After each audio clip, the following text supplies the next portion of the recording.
¿Qué tal amigos? Bienvenidos a Tal Cual Debate, nuestro primer programa de 2019. Tenemos de invitado a Michael Penfold, analista de políticas públicas, profesor del IES. Hace poco escribió un análisis, redactó un largo análisis en el portal Pro Da Vinci, cuya lectura recomendamos ampliamente de lo que tiene planteado el país en este año, ¿no? En esta situación de agonía colectiva en la que vivimos los venezolanos. Vamos a hablar de, bueno, por supuesto, el 10 de enero, la toma de posesión de Maduro, el cambio de directiva de la Asamblea Nacional y este brusco cambio de circunstancias que enfrenta el país. Pues hay una ola de optimismo que probablemente haya que matizar en algunos aspectos, pero evidentemente que dentro de la gravedad de la situación pues hay algunos elementos interesantes y por eso hemos invitado a Michael para hablar de todas estas cosas. Gracias Michael por estar acá, bienvenido. Alonso, un placer. Bueno, en primer término Michael, ¿cómo...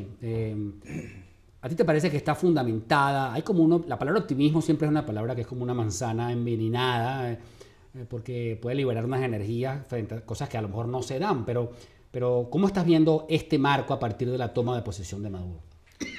Mira, yo creo que es imposible entender el contexto actual sin abordar la complejidad de la crisis institucional y el desmantelamiento de ese orden constitucional y del Estado venezolano, que creo que en el contexto de una crisis económica tan profunda pone el 10 de enero en una situación, digamos, como una fecha que más que un acto marca el inicio de un proceso y de una sociedad que empieza a responder frente a esa realidad.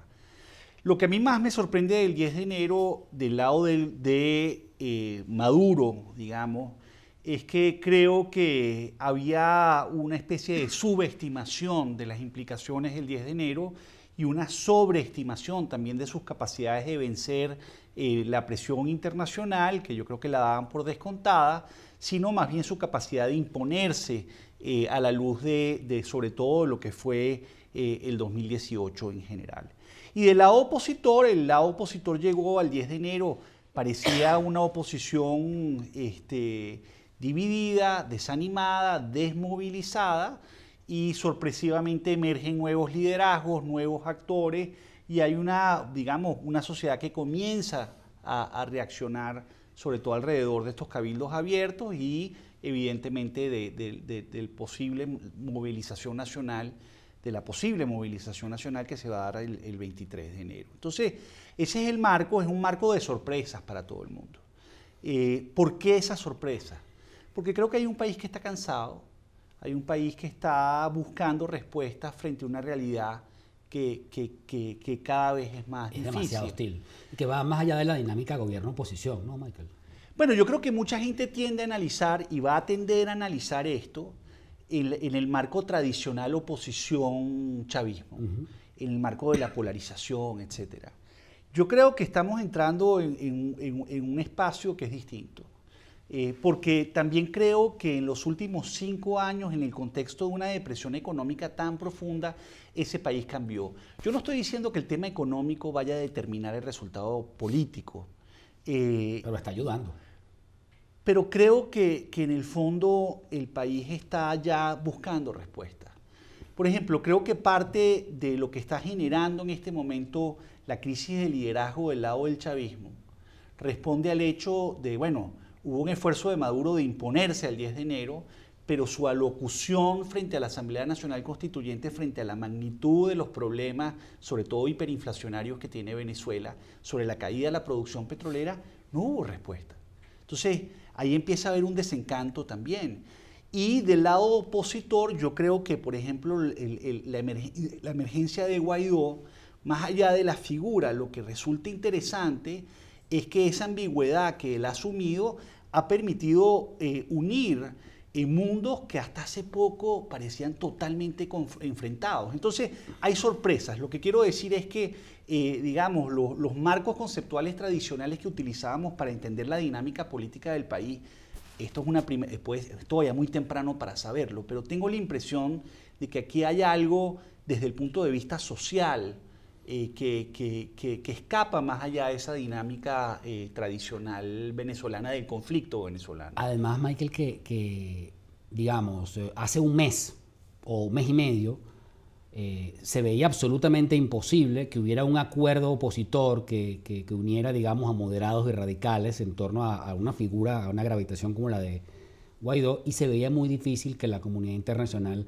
pudiera actuar de forma complementaria. Todo se veía como esfuerzos disgregados. De pronto todo parece haber tomado cuerpo, ¿no? Hay como un eje dentro y fuera que podría estar como, bueno, ejerciendo una presión sobre la circunstancia de poder, ¿no? Fíjate, mira, hay algo que me sorprende de esta coyuntura, y es que muchos esperábamos que, digamos, el conflicto iba a pasar ya a un conflicto de un gobierno que pretendía instaurarse por la vía de los hechos a partir del 10 de enero frente a una comunidad internacional y en particular de los Estados Unidos que iba a enfrentar esa situación. Y lo que a mí me sorprende es que ha emergido en el plano doméstico nacional, una realidad que el mismo gobierno no anticipaba y que marca también un cambio en el comportamiento de la presión internacional, porque uno ve también que por primera vez esa presión internacional, que fue muy importante el año pasado en crear todas las dudas objetivas y formales alrededor del 20 de mayo, porque no hay 10 de enero sin 20 de mayo, no hay 20 de mayo sin el fracaso de Dominicana. Estos son una secuencia de eventos que están muy concatenados. Uno no se imaginaba que ahora más bien pareciera que esa comunidad internacional está tratando de acompañar de manera diferente esa dinámica política nacional que empieza a emerger, que todavía no sabemos exactamente qué forma va a adquirir. O qué tamaño, ¿no? Sí, pero yo lo que estoy tratando de decir es que mi impresión, pero esto otra vez, ¿no? Es muy temprano decirlo, claro, que esto no es la misma dinámica que teníamos antes. O sea, que hay algo que responde a una realidad diferente. Hay un análisis, digamos, político-electoral clásico de la dinámica chavismo-oposición que probablemente quedó superada en este marco, es lo que tú dices. No lo sé. Ok, pero parece, pues. Pero creo que esto está obedeciendo a una lógica donde hay una percepción social de la sociedad venezolana de que seguir como estamos es inviable. Es inviable. Y creo que empieza también a haber dudas en factores de poder real. Del Estado. Que evidentemente la viabilidad no solamente de la República, sino de la sociedad venezolana, en ese marco que implica una continuidad de lo que hemos vivido en el primer periodo de Maduro, es inviable. Que eso implique que sale o no sale, no, yo no estoy diciendo eso, sencillamente hay datos de que hemos visto en estas últimas semanas que hacen ver eso. Si el repertorio que utiliza el gobierno para enfrentar esta realidad es el mismo repertorio clásico, chavista, para enfrentar a una oposición golpista, y si el repertorio clásico de la oposición para poder confrontar al chavismo es exactamente el mismo que hemos visto en el pasado, pues que yo creo que es lo que el gobierno quiere que ocurra. Entonces, bueno, eso entrará en esa dinámica, pero tengo la impresión que el sustrato de esto es totalmente distinto, lo cual va a hacer que muchos cometan errores, porque están aproximando esa realidad sin entenderla realmente. Y creo que esa realidad está marcada por una crisis, una depresión económica muy profunda, marcada por la hiperinflación, marcada por la migración, marcada por la disgregación familiar, marcada por el hecho de que la gente quiere sentir que tiene futuro. Sí. No estoy diciendo que eso sea así para todos los grupos, pero creo que ese país está allí. Mucha gente espera el 23 de enero otra vez la misma dinámica de las grandes marchas anteriores. Yo creo que el 23 de enero vamos a descubrir que es otro país, con otra demografía, con otra realidad, producto de todo esto. Y hay que entender eso. Ahora, ¿cómo es esa dinámica? ¿Qué va a ocurrir? Es totalmente incierto. Yo creo que es muy difícil. Y las posibilidades de fracasar, por supuesto que como todas estas circunstancias están ahí también. Pero hay una cosa aquí, hay un debate en la oposición, hay un sector de la oposición que suele argumentar frente a estos temas, esto es una aventura, otra vez se le está vendiendo al país el Maduro vete ya, deseos no empreñan, hay que esperar, vamos a transitar la senda electoral, o sea, como poniéndole reparos, como advirtiendo como en un análisis que a mí me recuerda mucho situaciones de alta polarización del pasado. ¿Qué opinión tienes de eso? Mire, yo creo que el 10 de enero aquí ocurrió algo sumamente grave, que es el final de un proceso de desmantelamiento del Estado de Derecho y del orden constitucional en el país. Entonces, ese hecho es objetivo. O sea, ahí hay algo que hay que tipificar. Exactamente. Y evadir eso me parece a mí un error. Indistintamente que uno piense que cualquier salida involucra algún tipo de acuerdo, etc. No, creo que te puede desnaturalizar. Pero no puedes dejar de definir exactamente lo que es el problema de fondo. ¿Cuáles las opciones que tienes a partir de eso? Que hay que construirlas políticamente. Eso es otra discusión. Entonces, en ese sentido, yo creo que parte de lo que ha hecho atractivo este liderazgo emergente de Guaidó, por ejemplo, que es precisamente que logró tipificar el problema a su manera, con su juventud, con su estilo, con sus orígenes, que sin necesariamente definir la solución clara. Entonces, eso creo que le ha generado ahí un tema interesante. Primero de credibilidad porque está definiendo el problema.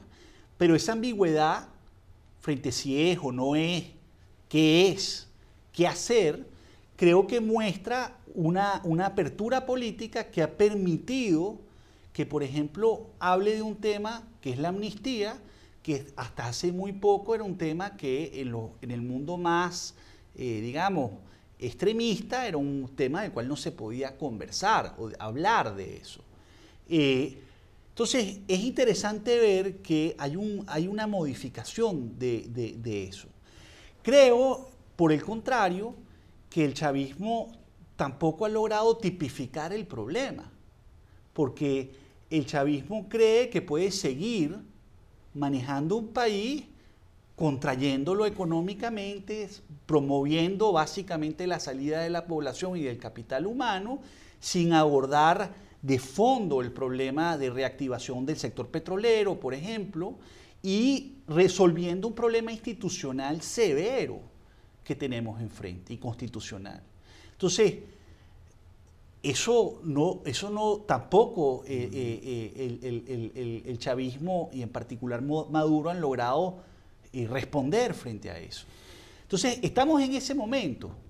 ¿Qué va a terminar esto? Yo no lo sé. Yo creo que esto es un proceso, pero lo que me llama la atención es que todo eso está cambiando y creo que la dinámica social, y para mí el punto central, el punto focal en este momento, va a ser el 23 de enero. Y yo creo que el 23 de enero, contrario a lo que piensa mucha gente, que es, bueno, es otra marcha, vamos a medir el tamaño, el alcance nacional, yo creo que lo que vamos a descubrir es otro país. O sea, vamos a descubrir un país distinto, harto probablemente, pero diferente, porque el país cambió, porque la magnitud de la depresión económica nos cambió, claro. Nos tocó a todos. Entonces, eso no quiere decir que eso va a determinar, que la economía va a determinar el resultado político de esto. No, yo no estoy diciendo eso, para nada. Pero es un marco, es un contexto muy importante. Que produce consecuencias. Nos queda muy poco tiempo ya, Michael, pero te quería hacer dos preguntas que ameritan necesariamente una respuesta breve. La primera, siempre he sentido que en Venezuela no hay un dictador, sino dos, que el otro es Diosdado Cabello, que es el elemento artillado del chavismo, con costado militar y con un trabajo en las Fuerzas Armadas totalmente rupturista, inconstitucional, donde el sujeto es la revolución y no la constitución. ¿Qué puede pasar ahí? Y lo segundo es Juan Guaidó. Como entiendo que son respuestas que meritan un cierto desarrollo, pero no nos queda otro porque nos queda poquito tiempo. Juan Guaidó, o sea, las posibilidades de que él pueda avanzar en desmalezar esta circunstancia tan difícil, probablemente con ayuda, ¿no? Mira, estamos frente a un sistema, que es un sistema que tiene unos fundamentos, unos factores de poder, algunos que son cercanos al mundo militar, otros donde hay una estructura partidista y donde también hay una estructura social. O sea, esto es un sistema. Entonces yo, por ejemplo, entender esto en función sencillamente de personalidades me resulta complejo. Pero es un sistema hegemónico, no tengo la menor duda de eso. Del lado opositor, yo creo que lo de Guaidó es sorpresivo, porque lo de Guaidó emerge incluso en el contexto de un país donde los medios de comunicación están desmantelados, donde la posibilidad de comunicarse es cada vez más limitada y depende sencillamente de un teléfono móvil. Y sin embargo, muy rápidamente se posiciona un liderazgo. Eso me sorprende a mí. Eso quiere decir que las personas individualmente están buscando una respuesta social y política frente a las necesidades.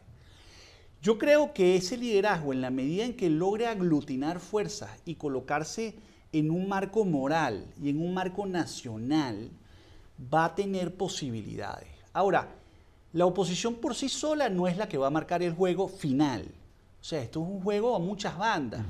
Por eso es que hay que ver cómo se desarrolla. Pero a la oposición se le interesa, digamos, alcanzar la dimensión nacional del problema, o sea, volver esto un discurso nacional. Y yo creo que en eso han logrado avanzar de manera muy importante en muy poco tiempo, lo cual es lo sorpresivo de esto. Ese es el factor sorpresa de lo que está ocurriendo.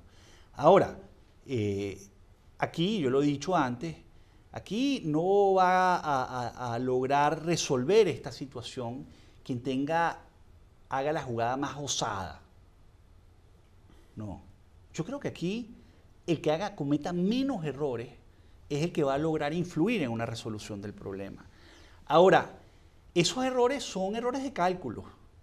Entonces, y si tú utilizas un marco viejo para conceptualizar el problema, que es lo que yo creo que está utilizando el gobierno en estas primeras semanas de enero ha cometido muchos errores. El primer error fue subestimar el 10 de enero. Segundo error, sobreestimar sus capacidades. El tercer error, no poder dar respuesta frente a lo que es el futuro. O sea, ¿cómo voy a resolver los problemas? No ha logrado eso. Y unas instituciones que empiezan a dudar sobre, bueno, ¿tiene liderazgo? ¿Tiene la capacidad para hacerlo? Esas dudas empiezan a estar sembradas, pero eso toma tiempo y es algo que vamos a ver cómo evoluciona en estas próximas semanas. Muy interesante. Bien, ha sido Michael Penfold que nos ha acompañado con estas interesantísimas reflexiones en nuestro primer Tal Cual Debates del año. Gracias, Michael, por habernos acompañado. Los espero en una próxima oportunidad.